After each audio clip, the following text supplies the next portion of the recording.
नमस्ते साथियों, पिंकी हिंदी पाठशाला में आप सबका स्वागत है। आज का जो हमारा टॉपिक है वो है हिंदी व्याकरण का टॉपिक अलंकार। आज हम अलंकार पर चर्चा करेंगे, अलंकार को पूरा पढ़ेंगे। अलंकार अलंकार होते क्या है, पहले ये जानते हैं। अलंकार पूरे टॉपिक को कवर करेंगे। अलंकार क्या होते हैं, अलंकार के कितने भेद हैं और उदाहरण सहित उनको देखेंगे और थोड़ा ट्रिक के माध्यम से भी अलंकार को करने की ट्रिक बताई जाएंगी, जिससे कि आप एग्जाम में भी आसानी से पता कर पाए कि किस पंक्तियों में कौन सा अलंकार है। तो बात करते हैं अलंकार की परिभाषा की। अलंकार किसे कहते हैं? अलंकार का मतलब होता है आभूषण। अलंकार का जो मतलब है वो है आभूषण। आभूषण क्या करते हैं? किसी चीज को क्या करते हैं? आभूषण किसी चीज की शोभा को बढ़ाते हैं। जैसे नारी वैसे सुंदर है, लेकिन जब वो आभूषण पहन लेती है तो वो क्या हो जाती है? और अधिक सुंदर हो जाती है। उसकी जो शोभा है, सुंदरता को आभूषण बढ़ा देते हैं। इसी प्रकार जो अलंकार है वो आभूषण का काम करते हैं काव्य में भी। तो इसकी क्या परिभाषा होगी? काव्य की शोभा बढ़ाने वाले तत्व। शोभा बढ़ाने वाले तत्व, काव्य की शोभा बढ़ाने वाले तत्व क्या कहलाते हैं? हमारे अलंकार कहलाते हैं। ठीक है। जिस प्रकार आभूषण से नारी का सौंदर्य, उसी प्रकार अलंकार से क्या है? काव्य की सुंदरता बढ़ती है। अलंकार का जो शाब्दिक अर्थ है वो है आभूषण। ठीक है। आभूषण क्या काम करते हैं? सजाने का कार्य करते हैं। सजाने वाले तत्व क्या कहलाते हैं? हमारे आभूषण, अलंकार। यह वह तत्व है जो किसी साहित्यिक रचना के शब्दों या अर्थों की विशेषता से उसे क्या करे? चमत्कृत करे। ठीक है। अलंकार क्या करते हैं? जो काव्य रचना होती है उसमें शब्द और अर्थों के माध्यम से, अर्थ के माध्यम से क्या है? एक चमत्कार उत्पन्न करते हैं। ठीक है। प्रभावशाली बनाते हैं काव्य को और अधिक सुंदर बनाते हैं, तो उन्हें क्या बोलते हैं? हम अलंकार बोलते हैं। अलंकार क्या है? दो प्रकार के हैं। दो हैं, तीन है। जो अलंकार है हमारे, वो कितने हैं हमारे? तीन प्रकार के हैं। कौन कौन से हैं? सभी की चर्चा कर लेते हैं।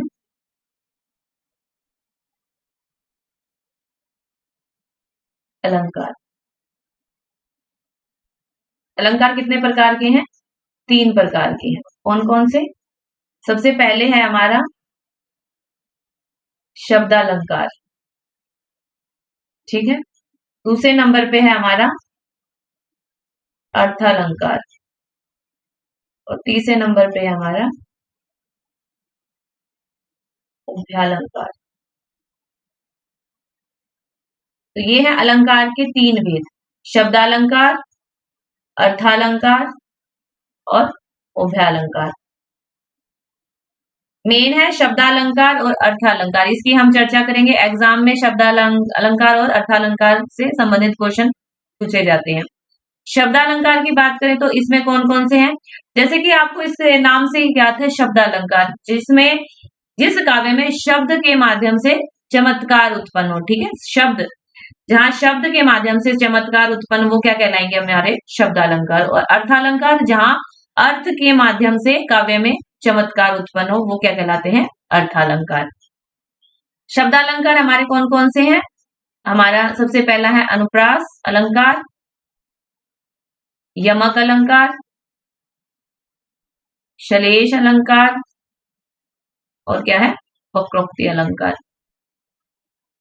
ये हमारे जो मेन है शब्द अलंकार, वो है हमारे चार। ठीक है। फिर है अर्थालंकार में हम कौन कौन से पढ़ते हैं? उपमा, रूपक,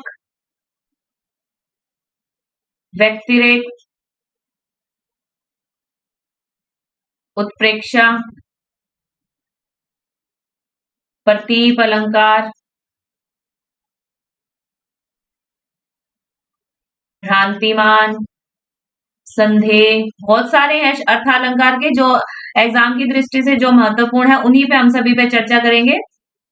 संदेह है हमारा, दृष्टांत है, समाशोक्ति,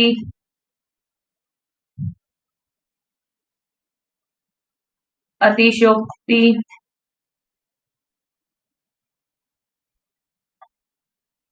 विरोधाभास,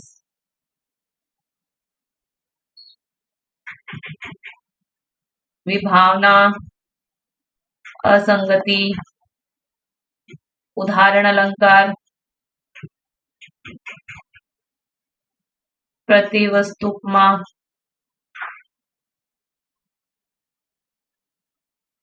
अन्योक्ति,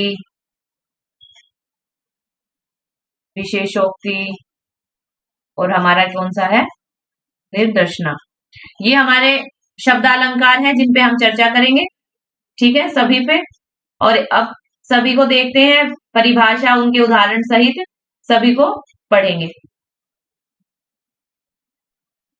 सबसे पहले है हमारा शब्दालंकार। शब्दालंकार के कई भेद हैं। शब्दालंकार शब्द के माध्यम से काव्य में चमत्कार उत्पन्न होना, अर्थात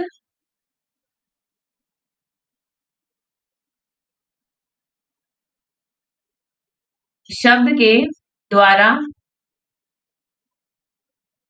काव्य की शोभा बढ़ना। शब्दालंकार। शब्दालंकार के कई भेद हैं, जिसमें से प्रमुख है अनुप्रास, यमक, श्लेष और हमारा वक्रोक्ति। इन पे हम चर्चा करेंगे। सबसे पहले है अनुप्रास अलंकार। अनुप्रास अलंकार, इसके 5 भेद हैं। अनुप्रास अलंकार के कौन कौन से हैं हमारे? सबसे पहले हमारा छेकानुप्रास। इसके भेद भी पूछे जा सकते हैं पेपर में कि अनुप्रास अलंकार के कितने भेद हैं, तो वो भी आपको पता होने चाहिए। इनके 5 भेद हैं। छेकानुप्रास, फिर है हमारा वर्त्यानुप्रास, फिर है हमारा लाटानुप्रास, श्रुत्यानुप्रास और हमारा जो 5th है वो है हमारा अनंत्यानुप्रास। ये है हमारे अनुप्रास के 5 भेद। छेकानुप्रास, वर्तानुप्रास, लाटानुप्रास, श्रुतानुप्रास और अनंत्यानुप्रास। सबसे पहले बात करते हैं छेकानुप्रास की। जहां अनेक व्यंजनों की आवर्ती एक बार स्वरूप तथा क्रम में हो। जहां अनेक व्यंजन, जो हमारे व्यंजन है ना, व्यंजन स्वर व्यंजन है ना, व्यंजन जो हमारे क वर्ग, च वर्ग, ट वर्ग, ये है ना सारे हमारे 5 वर्ग, और हमारे जो सभी व्यंजन है, ठीक है, 33 जो हमारे सभी मिला के व्यंजन है, की आवर्ती एक बार स्वरूप तथा क्रम में हो, वहां क्या कहलाता है? छेकानुप्रास अलंकार कहलाता है। जैसे विस्मृति का नील ननिल रस बरसो अपांग के धन से। यहाँ जो नील है, ठीक है, जो नील है और नलिन है, इसके भीतर क्या है? न और ल।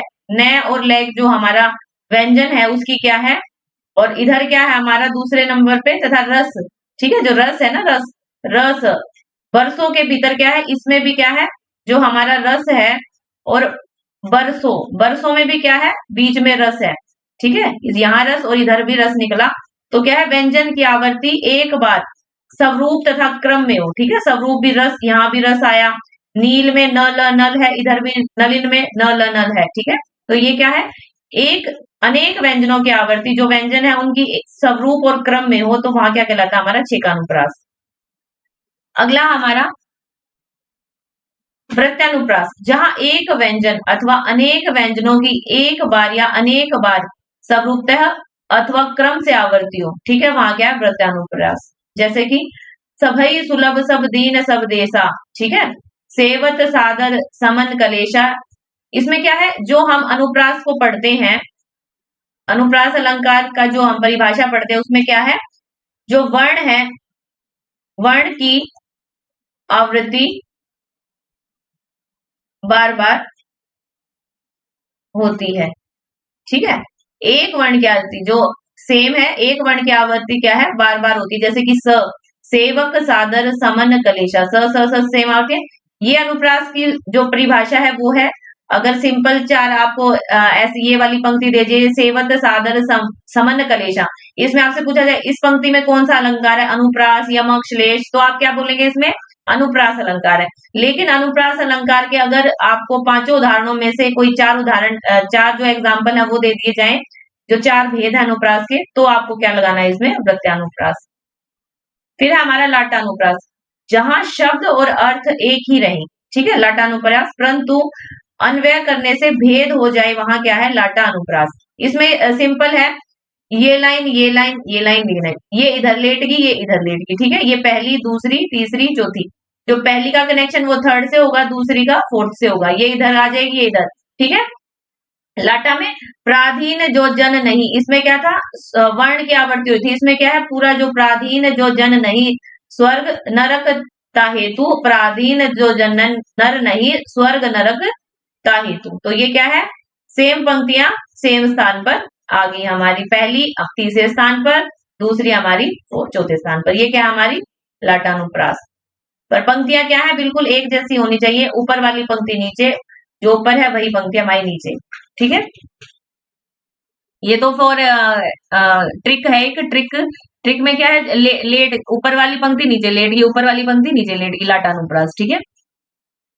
आगे है हमारा श्रुतानुप्रास, तीसरा एग्जाम्पल है अनुप्रास का, श्रुता होता है सुनना, सुनने से पता लगता है, जहां एक ही उच्चारण स्थान, कंठ तालु मूर्धन्य होता है ना, वो जैसे क वर्ग च वर्ग, ये कंठ है ना, कंठ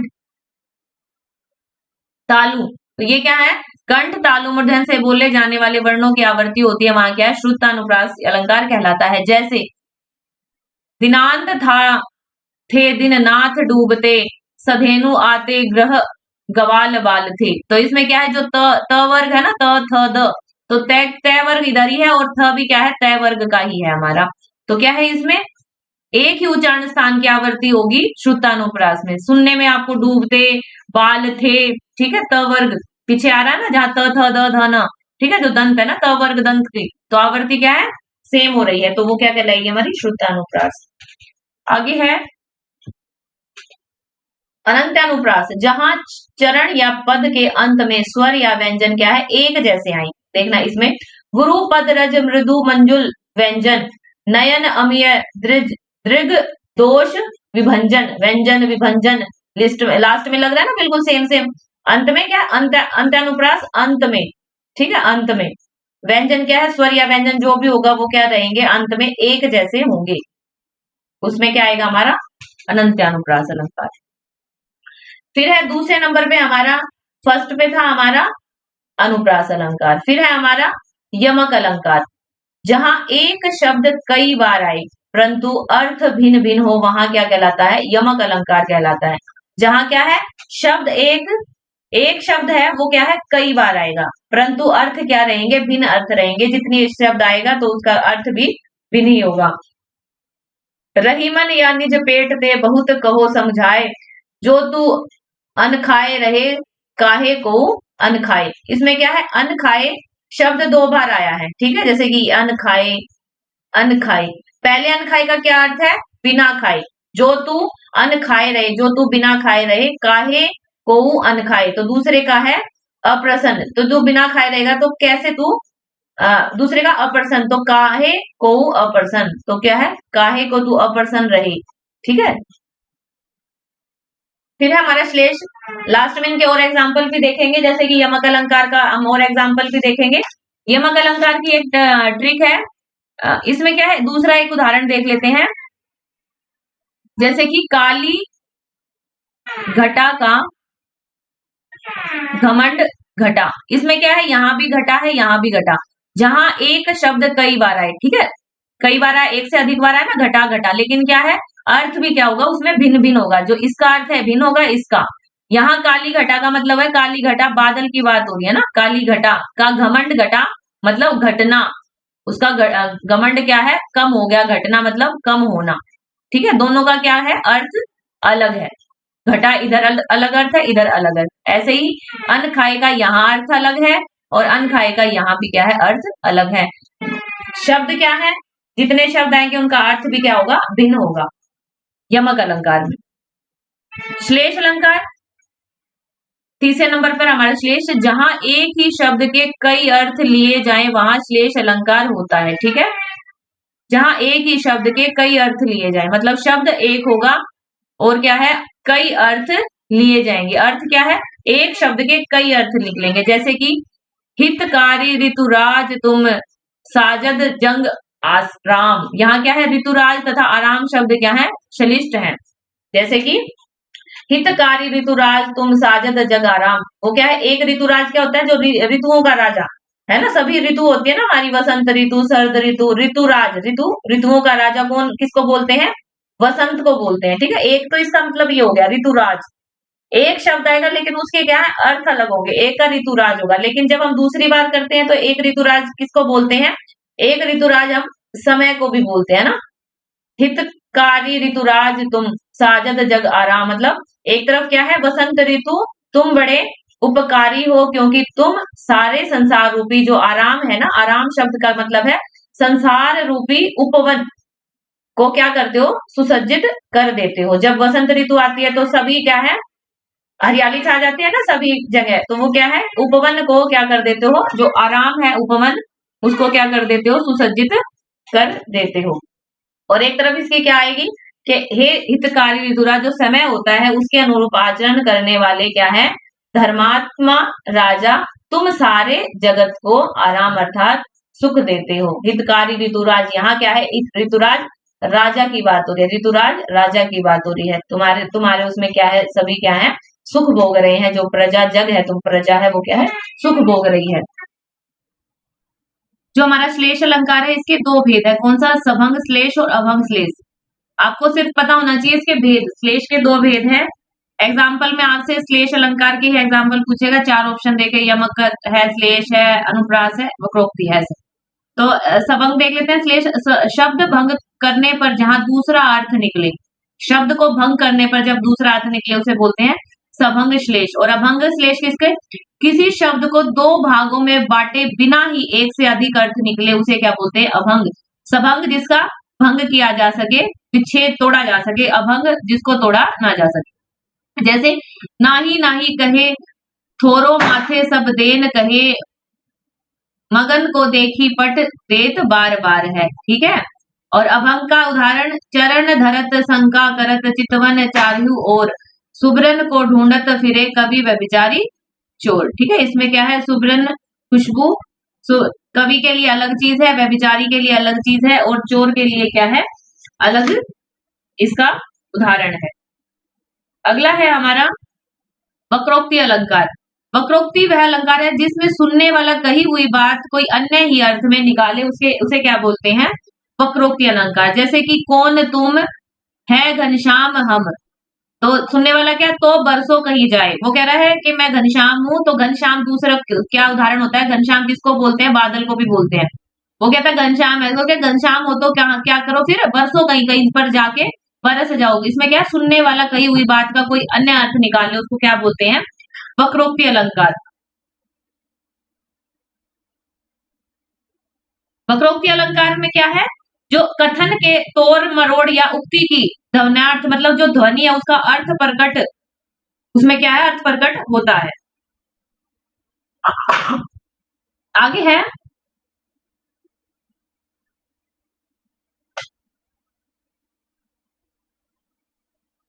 अर्थालंकार। ये थे हमारे शब्दालंकार। अब बात करते हैं अर्थालंकार। अर्थालंकार के 100 से भी अधिक भेद हैं। ठीक है, इसमें से जो मुख्य भेद है हम उन पे चर्चा करेंगे जो एग्जाम की दृष्टि से महत्वपूर्ण है। वैसे तो अर्थालंकार के 100 से भी अधिक भेद हैं। सबसे पहले हमारा उपमा अलंकार।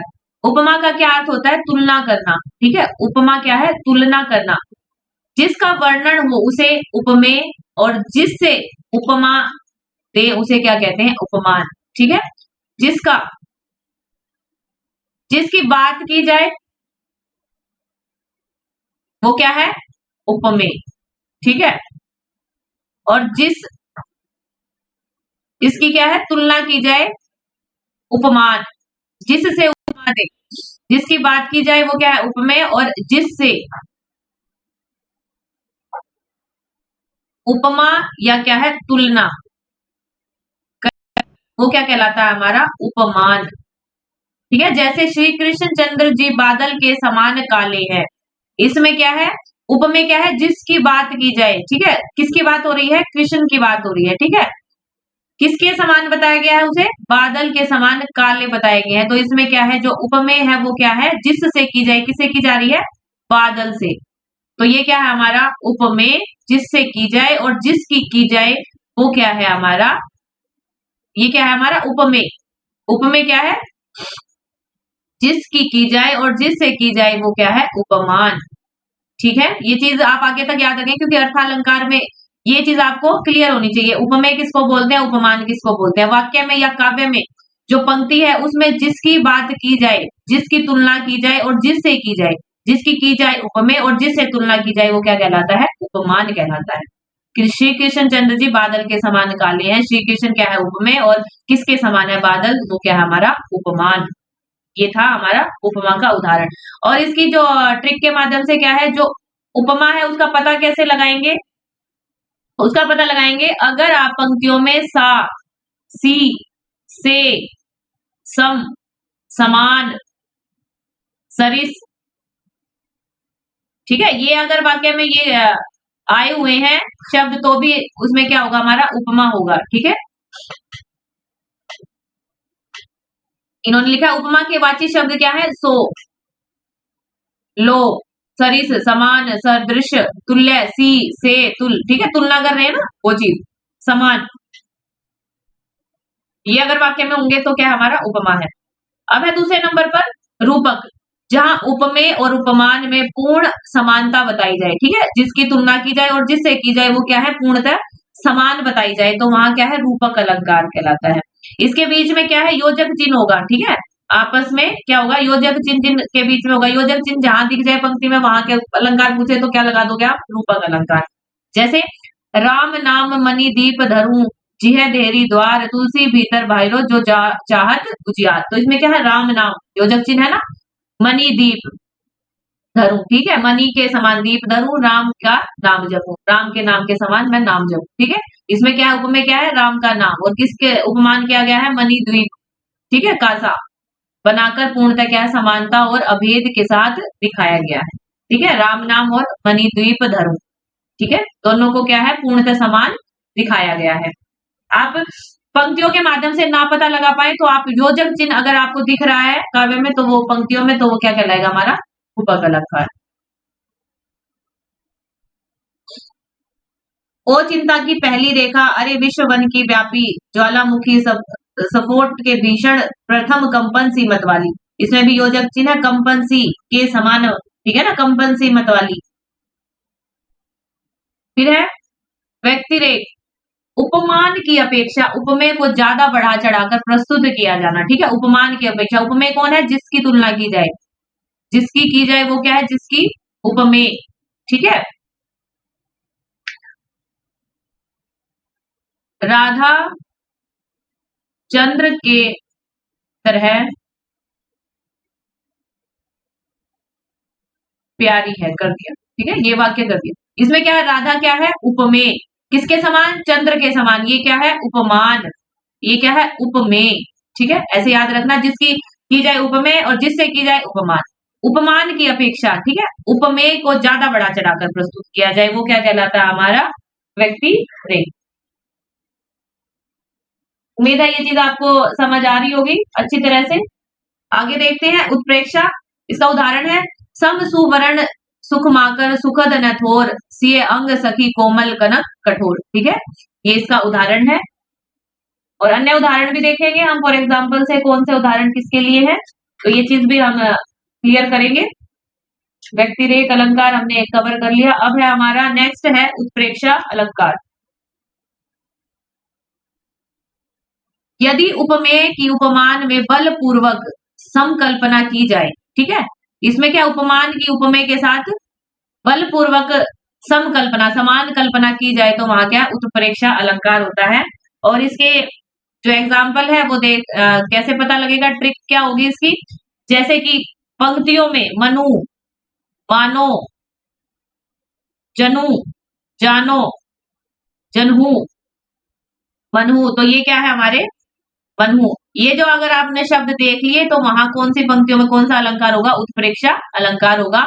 बल पूर्वक संकल्पना की जाए, अलंकार अनु, मानो, मनु, मनहु आदि शब्दों द्वारा प्रकट किया जाता है। जैसे कटी निरखत के हरी डरी मानो, वन बीच रहो तुराए, यह मुख मानो चंद्रमा है। ठीक है, मुख की किसके साथ की गई है, चंद्रमा के समान। मुख को क्या है, बल पूर्वक क्या है, संकल्पना, बिल्कुल चंद्रमा के समान ही मान लिया गया है, यह मुख मानो चंद्रमा है। ठीक है, अगला है हमारा प्रतीप अलंकार। प्रतीप का अर्थ होता है उल्टा। उपमा अलंकार में जिस तरह उपमेय को उपमान के समान कहा जाता है ना, उपमा अलंकार जो सबसे पहले पढ़ा था हमारे, जिसमें सा सी से सम होता है ना, सा सी से सम, सरिस, समान, तो ये क्या इसका उल्टा होता है उपमान। जहां जिस तरह उपमेय को उपमान के समान कहते हैं, उसी के विपरीत क्या है, इस अलंकार में जो उपमान है, उपमान को उपमेय के समान कहते हैं, अथवा उपमान से उपमेय का क्या है, अनादर कराते हैं। जैसे यह मुख तो चंद्र से भी अधिक सुंदर है। ठीक है, इसका उल्टा होगा, उसमें क्या था, चंद्र के समान, चंद्र सा मुख, तो क्या है, यह मुख तो चंद्र से भी अधिक सुंदर है। पाहन जिमी जनी गर्व करूं, हो ही कठिन अपार, चित्त दुर्जन के देखिए तो से लाख हजार। ठीक है, उसका चित्त देखिए तुमसे क्या है, लाखों बार, हजारों बार क्या है, तुमसे अच्छा है। ठीक है, तो इसमें क्या है, अनादर करते हुए दिखाया गया है कि चंद्रमा से भी अधिक सुंदर, तो चंद्रमा का अनादर हुआ ना इसमें, चंद्रमा से भी अधिक सुंदर बता दिया। तुमसे वो उसका चित्त क्या है, तीसों लाख हजार बार क्या है, उसका चित्त क्या है, दुर्जन के देखिए कितना अच्छा उसका चित्त। फिर है अपहुंती, जहां उपमेय को झूठा कहकर उपमान को सच्चा ठहरा जाए। ठीक है, वहां क्या कहलाता है, अपहुंती। जैसे गरल गरल नहीं खलल वचन, विष जे दाही प्राण। ठीक है, इसमें क्या है हमारा, अपहुंती। इसका एक और एग्जांपल ले लेते हैं।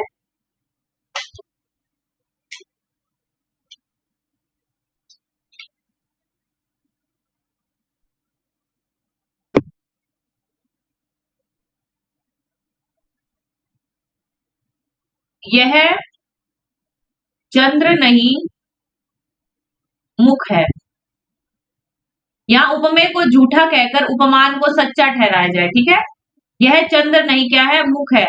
उपमेय कौन हुआ इसमें, चंद्र, चंद्र को क्या है, झूठा ठहराकर उपमान को सच्चा, कि चंद्र क्या है, ये चंद्र नहीं है, यह मुख है। ठीक है, इसको इसमें चंद्र क्या है, उपमेय है, और मुख क्या है, उपमान है। यह चंद्र नहीं मुख है, चंद्र उपमेय को झूठा कहकर उपमान को सच्चा ठहराया जाए, ये क्या है हमारा अपहुंती अलंकार।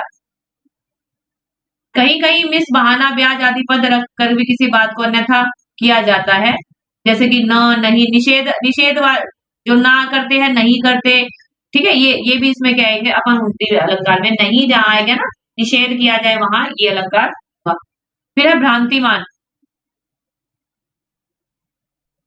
अगला है भ्रांतिमान। इस अलंकार में किसी एक वस्तु को भ्रम के कारण कुछ और ही समझने का वर्णन रहता है। री सकी मोही बजाए या मतवारे भरमर सो, किसी वस्तु को भ्रम के कारण कुछ और ही समझने का वर्णन रहता है, जिसमें क्या करते हैं हमारा भ्रांति।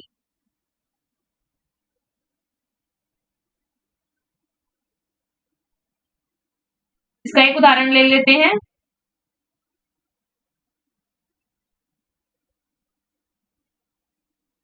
जानी श्याम घन श्याम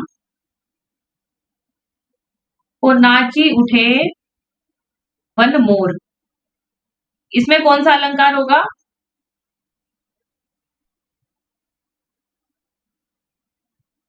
जानी श्याम घनश्याम को नाची उठे वन मोर। घनश्याम किसके लिए यूज होता है, कृष्ण के लिए यूज होता है, और किसके लिए प्रयोग किया जाता है, घनश्याम बादल के लिए भी। ठीक है, मतलब शाम को, कृष्ण को घनश्याम के, उन्होंने मोरों को क्या लगा कि भाई घनश्याम आ गए, बादल आ गए हैं, वो क्या है, नाचने लगे, भ्रम में नाचने लगे, कि वो घनश्याम को, कृष्ण को देखकर क्या है, इस भ्रम में हो गए कि वो बादल समझकर उनको क्या है, भ्रम हो गया, और वो क्या है, नाचने लगे। इसमें क्या होगी, भ्रांतिमान। फिर है संदेह, जहां सत्य असत्य का निश्चय न होने के कारण उपमेय का एक या अनेक उपमानों के रूप में वर्णन किया जाए, या संशय बना रहे अमुक वस्तु अथवा अमुक, जैसे तरनी तनुजा तट तमाल तरु बहु छाए। ठीक है, इसमें क्या है, संदेह बना रहता है तो उसमें क्या आएगा, संदेह अलंकार आएगा। जैसे कि यह काया है या शेष उसी की छाया। तो इसमें क्या है, संदेह बना हुआ है। इसमें काया क्या है, उपमेय, और छाया क्या है, उपमान।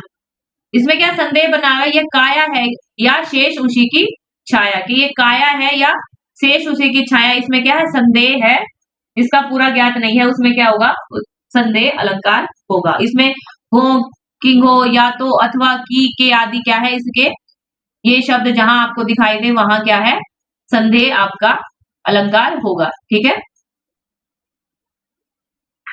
जैसे इसी में जो ये पंक्ति थी, किंगो शब्द आया हुआ ना, किंगो मुकुर में लखत उजकी सब निज निज शोभा।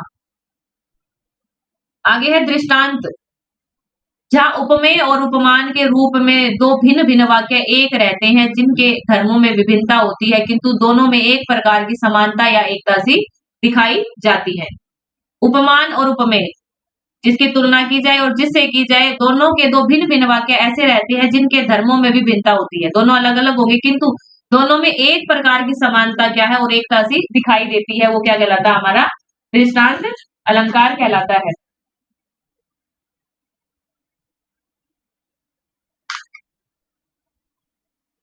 इसके उदाहरण है, इसमें क्या है, दृष्टांत में जैसे जो आदि पद नहीं रहते फिर भी दो वाक्यों में एकता प्रकट की जाती है। इसमें जैसे जो, जैसे उत्प्रेक्षा में था ना, वैसे नहीं रहती, लेकिन वैसे ही रहते हैं, बस ये शब्द नहीं आएंगे, बाकी दृष्टांत वैसा ही रहेगा।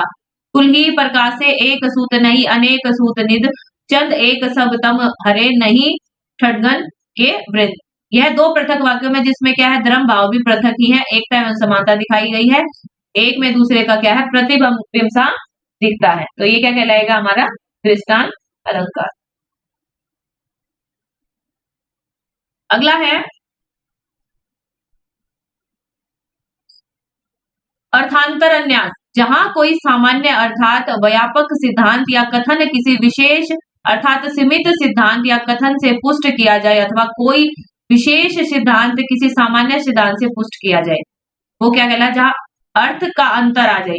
कुल मिला के ये है, यहाँ प्रथम काव्य में क्या है, बड़े न हुए गुणन बिन विरद बड़ाई पाई, क्या बड़े न, गुणों से क्या है, बड़े नहीं हुए, विरद बड़ाई पाई, कहत धतूरे सो कनक गहनो गढ़ो ना जाए, कि लगते तो तुम धतूरे कनक के जैसे हो, लेकिन तुमसे क्या है, गहने नहीं बन सकते। ठीक है, अर्थ दोनों का क्या है, सामान्य अर्थात व्यापक सिद्धांत या कथन किसी विशेष अर्थात सीमित सिद्धांत या कथन से पुष्ट किया जाए, किसी अन्य सिद्धांत से पुष्ट किया जाए, वहां क्या है, अर्थ अलंकार है, क्योंकि धतूरा वो क्या है, कनक सेम है, लेकिन क्या है, उसे गहना गढ़ा नहीं जा सकता। यहाँ प्रथम काव्य में एक साधारण बात कही गई जिसका समर्थन द्वितीय वाक्य की विशेष बात से किया गया है।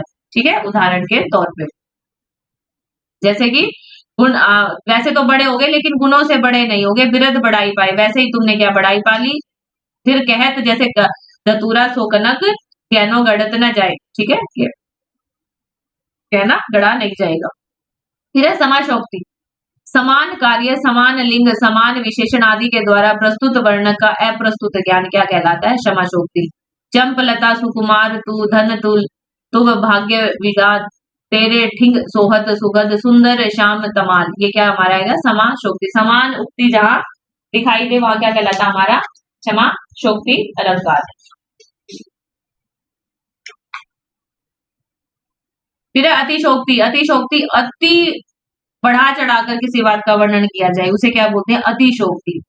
जहां चित्त की तीव्र भावनाओं को व्यक्त करने के लिए अथवा किसी की अत्यंत अधिक सराहना प्रशंसा करने के लिए, बढ़ा चढ़ाकर प्रशंसा करने के लिए अतिशोक्ति का यूज किया जाता है। जैसे कि हनुमान की पूंछ में लगन ना पाई आग, हनुमान की पूंछ में अभी आग भी नहीं लगने पाई है, कि लंका शीघ्र जली गई, गए निशाचर भाग, क्या लंका शीघ्र जल भी गई और क्या है, सारे राक्षस भाग भी गए, मतलब अतिशोक्ति कर दिया ना, कि अभी आग भी नहीं लगी और सब कुछ हो गया, लंका भी जल गई, निशाचर भी भाग गए, आग लगन ना पाई, आग लगने से पहले ही, अतिशोक्ति।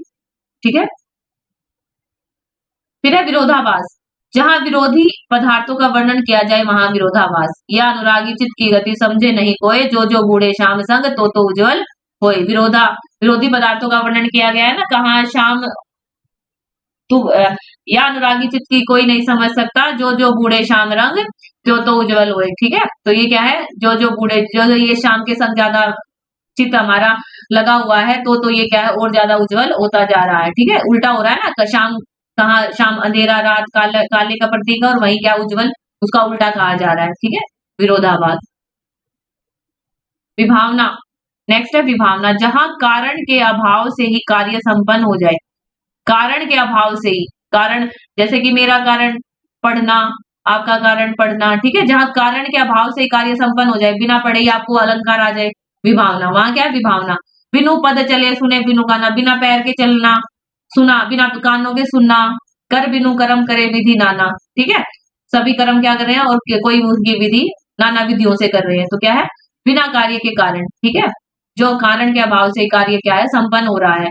बिना पैरों के चल रहे हैं, कार्य संपन्न हो रहा है चलने का। बिना कानों से सुना जा रहा है, कान नहीं है फिर भी सुनाई दे रहा है, कि कारण के अभाव से ही कार्य संपन्न हो रहा है, विभावना। नेक्स्ट हमारा असंगति, जहां कार्य और कारण पृथक पृथक स्थान पर वर्णित हो। असंगति द्वितीय और प्रथम है, कौन सी, जैसे दृढ़ ऊर्जा टूटत कुटुंब। ठीक है, आंखें उलझ रही हैं, टूटत कुटुंब। ठीक है, और कुटुंब क्या है, टूट रहे हैं। ठीक है, मटके टूट रहे हैं, कुटुंब टूट रहे हैं। दृढ़, जैसे ही आंखें दृढ़ होती है, नेत्र, जैसे नेत्र उलझे, टूटत कुटुंब, है ना, बिल्कुल असंगति। नेत्र आपस में आंखें मिल रही है, और उधर क्या है, कुटुंब टूट रहे हैं, तो ये क्या है, असंगति है, बिल्कुल हो ही नहीं सकती जो चीज पृथक पृथक स्थान पर वर्णित हो। जुड़त चतुर चित्त प्रीति, परति गांठ दुर्जन ही दई नहीं यह रीति। प्रीति चतुर के चित्त में जुड़ती, और गांठ दुर्जन के हृदय में पड़ती है, क्या है, असंगति।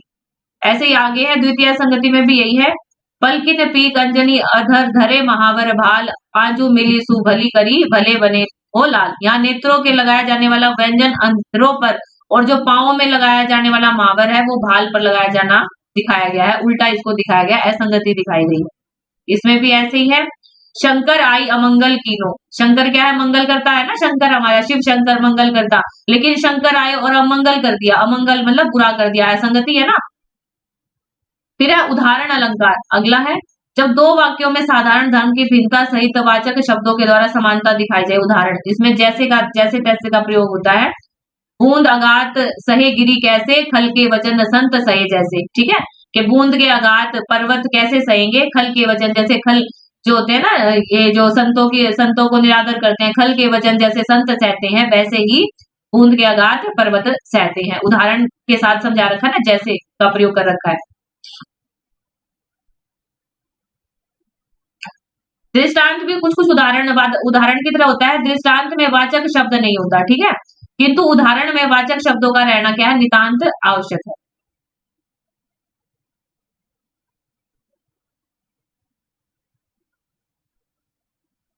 अगला है प्रतिवस्तु उपमा, जहां उपमेय वाक्य और उपमान वाक्य समान हो, दोनों क्या है, समान हो, तथा दोनों का एक ही धर्म दो समानार्थक शब्दों द्वारा कहा जाए। राम लखन सीता सहित सोहत परम निकेत, शोभत वासव अमरपुर सची जयंत समेत। ठीक है, ये उपमेय वाक्य है, ये उपमान वाक्य है। दोनों वाक्यों में क्या है, एक ही धर्म सुशोभित होना, मतलब एक ही चीज को कहा जा रहा है, सोहत और शोषत, शोभत।